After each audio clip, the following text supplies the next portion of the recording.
Hey skaters, welcome back and thanks for the support of my previous videos. I really appreciate it and thanks to you, my channel is still growing. We're now just a few days before the Berlin Skating Marathon, which will take place on September 25, and I thought that sharing a typical training week might be interesting to you. Of course, this is really personal and depends on someone's circumstances, preferences, goals and obligations like work, family life, etc. During such a training week, I try to touch different aspects of training like endurance, speed, strength and skating technique in order to get the most out of it and hopefully to be as best prepared as possible for such an event. So, without further ado, let's jump into it. I started this week off on Sunday with a long endurance skate of about 60 kilometers. The goal of such a long trip is to make sure that I can cover the required distance and still having left something extras in the tank. Also, a long endurance ride will be typical for training in Zone 1, referring to the heart rate zones of Stefan Seiler, at which fat is the main source of energy. Apart from that, due to the slower pace, I can work on technique, and although I'm no expert, I gradually get better in executing the double push. On Monday, I did a 1-hour indoor bike session on a turbo trainer, because working hours and an early sunset make an outdoor bike ride difficult at this time of year. Besides, indoor cycling can be very beneficial in terms of efficiency and specificity. As you don't have to worry about traffic, one can focus on very specific and high intensity training.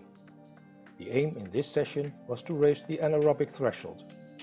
The higher the anaerobic threshold, the better the body is capable of flushing the lactic acid and therefore leading to a better performance. In my case, this type of training can be done best on a bike, as my skating technique would suffer too much when doing this kind of training on skates.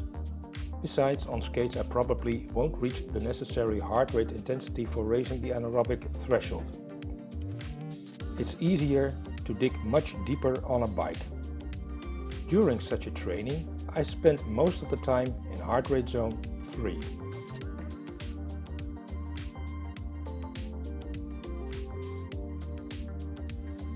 Tuesday was gym time. Strength and resistance training should always be a part of a training plan, especially when you get older. Not only does strength training prevent muscle loss known as sarcopenia, it also makes the body more resilient or bulletproof, inhibiting the risk of injuries. During this session, I did some deadlifts, squats and lunges, especially targeting the muscles of the lower body and posterior chain. During this session, I did 4 sets of 8 reps of each exercise. Probably not very strength specific in the real sense of the word, but going through all the motions, carrying some weight, just felt awesome. On Wednesday, I went skating on a cycling track. I did an interval training of 2 times 15 minutes, just above estimated marathon race pace. This will be somewhere around or just above the anaerobic threshold, but as the duration is just 2 times 50 minutes with 5 minutes of active rest in between, it will not be too taxing to the body, while still having the benefits of training at these higher intensities. Other than that, I try to be as consistent as possible in maintaining the same speed during both sessions, actually trying to be slightly faster during the second session, also known as a negative split. The average speed in both intervals was about 27 km an hour, so my estimated race pace will somewhere be around 25 or 26 km per hour.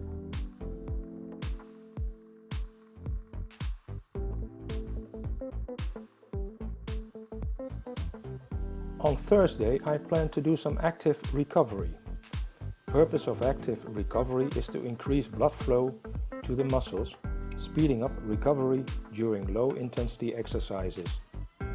As a former competitive swimmer and triathlete, I choose to do some swimming for several reasons, like eliminating gravity and weight bearing, giving the legs a break but still improving cardiovascular fitness and upper body strength.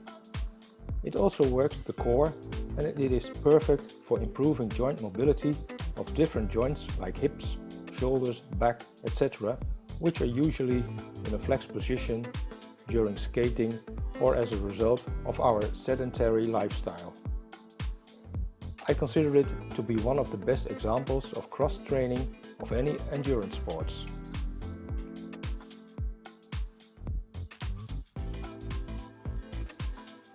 Anyway, let's move on to Friday. This was a perfect day for a longer bike ride at low to moderate intensity. I didn't have a specific goal in mind other than just being active for about 2 to 3 hours in order to get used to a long distance or endurance event. Besides, I didn't want to exhaust myself too much because I had planned to do a tempo ride on my skates on Saturday. Saturday was the final day of my training week. During this session I did a tempo ride. Total length of that ride was about 25 kilometers, so it was about an hour of moderate to strenuous effort just below race pace and high in heart rate zone 2. The goal for this kind of training was to get used to the intensity of racing both mentally and physically for a longer period of time. So there you have it. This was an example of how I was preparing myself for this upcoming skating event in Berlin. Will it be successful? That remains to be seen. Nevertheless, I hope you found this video interesting and it might have inspired you to set your own goals. If so, please consider liking and subscribing. That would mean a lot to me and would help my channel to grow even further. You can leave comments and suggestions in the box below and let me know if you are a participant in this event too. Of course, I will keep you posted of the race results and I will try to shoot some footage of this event. So stay tuned and I will see you soon. Thanks for watching and as always, be active to get fit and stay healthy. Bye.